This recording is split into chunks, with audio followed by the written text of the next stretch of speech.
ఆయన రక్షించాడు కనుక ఆవులు దూడలు కూడా కృతజ్ఞతలు మౌనంగా ఆవిష్కరించి వెళ్ళిపోయాయి మూగ భాషతో. కూర్చునున్నాడు ఒక రాతి మీద. ఇంద్రుణ్ణి బ్రహ్మగారు పిలిచారు. కృష్ణుడిగా పట్టాభిషేకం లేదు, కానీ గోవిందా అన్న నామంతో నువ్వు వెళ్ళి పట్టాభిషేకం చెయ్యి. పట్టాభిషేకం చేస్తే ఎప్పటికీ గోవిందా అని ఎవరు పిలుస్తారో పిలిచిన వారందరికీ అభ్యున్నతే. కాబట్టి నలుగురు పిలుస్తారలా, దేవతలు, బ్రాహ్మణులు, గోవులు, చిట్ట చివర సాధు పురుషులు. భక్తి కలిగిన వారు మాత్రమే పిలవగలరు, అందరూ పిలవలేరు. గోవిందా అని పిలవాలి అంటే ఆ అదృష్టం పెట్టి పుడితే పిలవగలరు. ఎందుచేతనంటే దాని ఫలితాలు అంత గొప్పగా ఉంటాయి. కాబట్టి గోవింద నామస్మరణము, గోవింద నామోచ్చారణము తేలిక కాదు. కాబట్టి ఆ నలుగురి అభ్యున్నతి కొరకు పట్టాభిషేకం చేయి, వెళ్ళి ఆ చిన్న పిల్లవాడికి అన్నాడు. అనగానే ఇంద్రుడు పరిగెడుతున్నాడు. వెనక ఆ కామధేనువు పరిగెత్తుకొచ్చింది. నోరు కలిగిన వాళ్ళు రక్షించమని ఆపద వస్తే పిలుస్తారు. నా జాతిలో పుట్టినటువంటి వాటికి నోరు లేదు, వాటికి ఆపద వస్తే ఎవరిని పిలుస్తాయి?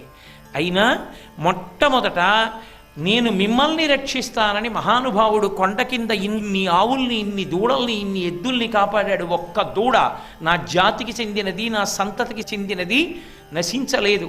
అటువంటి కృష్ణ పరమాత్మకి నేను నాపాలతో అభిషేకం చేస్తానని కామధేనువు బయలుదేరింది. దేవతలని ఇంత అనుగ్రహించినవాడు, గోవులను ఇంత అనుగ్రహించినవాడు, ఈయనకి నేను సంతోషాన్ని వెలిబుచ్చాలి అని చెప్పి దేవతలు తన బిడ్డలు కనుక ఆయనే వామనమూర్తి అన్న పేరుతో ఆ విష్ణువే తన కడుపున కూడా పుట్టాడు కనుక దేవతల తల్లి అయినటువంటి అదితి బయలుదేరింది. ఇంద్రుడు ఐరావతాన్ని ఏనుగునెక్కి ఆయన బయలుదేరాడు. ఆ వెనక నారదుడు, తుంబురుడు, దేవగాయకులు, మహర్షులు, అప్సరసలు అందరూ బయలుదేరారు. ఎవరికి చేస్తున్నారు అభిషేకం? శ్రీరామ పట్టాభిషేకంలా చక్రవర్తి అవుతున్న వాణ్ణి సింహాసనం మీద కూర్చోబెట్టి చేసిన పట్టాభిషేకం కాదు, గోవింద పట్టాభిషేకం. ఏమీ ఎరగని పిల్లవాళ్ళ, పశువుల్ని కాసుకునేవాళ్ళ, ఒక రాతి మీద కూర్చున్నటువంటి 7 సంవత్సరముల చిన్న పిల్లవాడి దగ్గరికి వెళ్ళి సురభిక్షీరములన్ సురద్విపమహాసుండాలతానీత నిజ్జర గంగాంబువులన్ నిలింపజననీ సన్మౌని సంఘంబుతో సురనాథుండభిషిక్తు చేసి పలికెన్ సుపార గోవిందుండంచు రణక్రాంత విపక్షుతో యజదలాక్షున్ సాధు సంరక్షణం. ఆ ఇంద్రుడు ఐరావతం దిగి ఆ చిన్ని కృష్ణుడి దగ్గరికి వెళ్ళి 2 కాళ్ళ మీద తన తల పెట్టి నమస్కారం చేసి లేచి ఊంగి నిలబడి ఒక మాట అన్నాడు.